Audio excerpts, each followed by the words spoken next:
नमस्कार। आज भारतीय सिनेमा के लिए एक बहुत ही दुखद खबर है।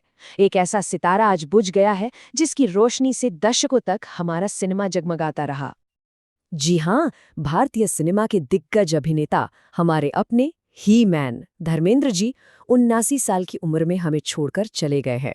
अपने 90वें जन्मदिन से बस कुछ ही दिन पहले उनका ये शानदार सफर थम गया और इसी के साथ 6 दशकों से भी लंबे एक सुनहरे दौर का अंत हो गया। तो चलिए उनके इस असाधारण सफर को थोड़ा और करीब से जानते हैं। एक ऐसा सफर जो पंजाब के एक छोटे से गांव से शुरू हुआ और मुंबई की चकाचौंध तक जा पहुंचा। ये कहानी वाकई किसी प्रेरणा से कम नहीं है। एक वक्त था जब धर्मेंद्र जी पंजाब में एक रेलवे क्लर्क हुआ करते थे, लेकिन उनकी आंखों में सपने थे, बड़े सपने, और उन्हीं सपनों का पीछा करते करते वो मुंबई आ गए। और फिर साल 1960 में फिल्म दिल भी तेरा हम भी तेरे से उनके फिल्मी करियर का आगाज हुआ। और क्या कमाल का आगाज था वो। अपने करियर में उन्होंने 300 से भी ज्यादा फिल्मों में काम किया। सोचिए, 300 फिल्में। ये आंकड़ा ही अपने आप में उनकी लगन, उनकी मेहनत और दर्शकों के लिए उनके प्यार की कहानी कहता है। और इसी लंबे सफर में उन्हें एक पहचान मिली, एक नाम मिला जिसने उन्हें घर घर में मशहूर कर दिया। वो नाम था ही मैन। लेकिन ये ही मैन का खिताब उन्हें मिला कैसे? दरअसल ये टाइटल उन्हें यूं ही नहीं मिला था। साल 1966 में एक फिल्म आई थी, फूल और पत्थर। उस फिल्म में उनका जो दमदार किरदार और एक्शन था, उसने उन्हें हिंदी सिनेमा का पहला असली एक्शन हीरो बना दिया।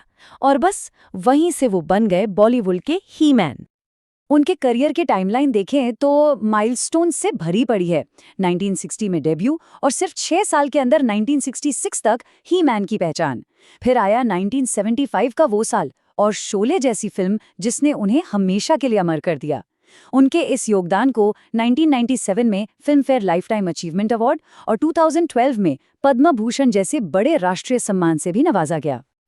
अरे, और फिल्मों की बात करें तो लिस्ट बहुत लंबी है। शोले के वीरू का वो बिंदास अंदाज भला कौन भूल सकता है, या फिर चुपके चुपके की वो गुदगुदाने वाली कॉमेडी।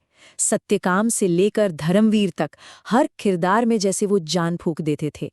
पर्दे पर तो वो एक शानदार हीरो थे ही, लेकिन असल जिंदगी में भी उन्होंने अपने रिश्तों को, चाहे वो प्रकाश कौर जी हों या हेमा मालिनी जी, दोनों को ही बड़े सम्मान और प्यार से सहेजा। तो जाहिर है इतने बेहतरीन करियर को सम्मान मिलना तो बनता ही था। देखते हैं कि इंडस्ट्री और देश ने उन्हें किन किन सम्मानों से नवाजा। और सम्मान भी कोई मामूली नहीं।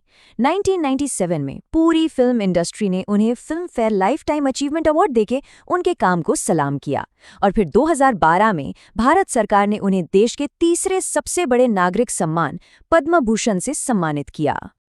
लेकिन धर्मजी सिर्फ एक एक्टर तक ही सीमित नहीं थे। उनका दायरा इससे कहीं ज्यादा बड़ा था। वो एक कामयाब प्रोड्यूसर भी बने। उनकी फिल्म घायल को तो नेशनल अवार्ड मिला था।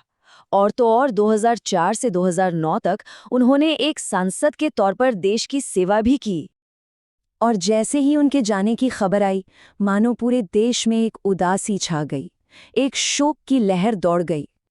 खुद प्रधानमंत्री नरेंद्र मोदी ने उन्हें श्रद्धांजलि देते हुए लिखा कि उनका जाना भारतीय सिनेमा के लिए एक ऐसी क्षति है जिसे कभी पूरा नहीं किया जा सकता। उनके अंतिम सफर में उन्हें विदाई देने के लिए बॉलीवुड का हर बड़ा सितारा मौजूद था। अमिताभ बच्चन जी से लेकर सलमान खान और आमिर खान तक सबकी आंखें नम थीं। ये मंजर बताता है कि इंडस्ट्री में वो क्या मुकाम रखते थे। और ये दुख सिर्फ फिल्मी दुनिया तक ही सीमित नहीं था। राजनीति के गलियारों से भी लगातार शोक संदेश आ रहे थे। राहुल गांधी, राजनाथ सिंह समेत कई बड़े नेताओं ने उनके निधन पर गहरा दुख जताया।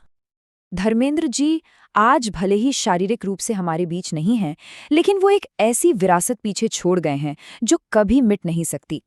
उनकी फिल्में, उनके किरदार, उनकी वो दिल छू लेने वाली मुस्कान हमेशा हमारे साथ रहेगी। वो एक ऐसे कलाकार थे जिनकी छाप हर पीढ़ी पर है। उनके डायलॉग्स तो आज भी लोगों की जुबां पर हैं, है ना? तो आज जब हम सब उन्हें याद कर रहे हैं तो ये सवाल तो बनता है कि उनकी कौन सी फिल्म या कौन सा डायलॉग है जो लोगों के दिल के सबसे करीब है? धर्मेंद्र जी से जुड़ी अपनी सबसे प्यारी याद, उनकी कोई पसंदीदा फिल्म या कोई डायलॉग नीचे कमेंट्स में लिखकर जरूर साझा करें। भारतीय सिनेमा की ऐसी ही और कहानियों के लिए हमारे साथ जुड़े रहें और सब्सक्राइब करें। अलविदा ही मैन। आपको हमेशा याद किया जाएगा।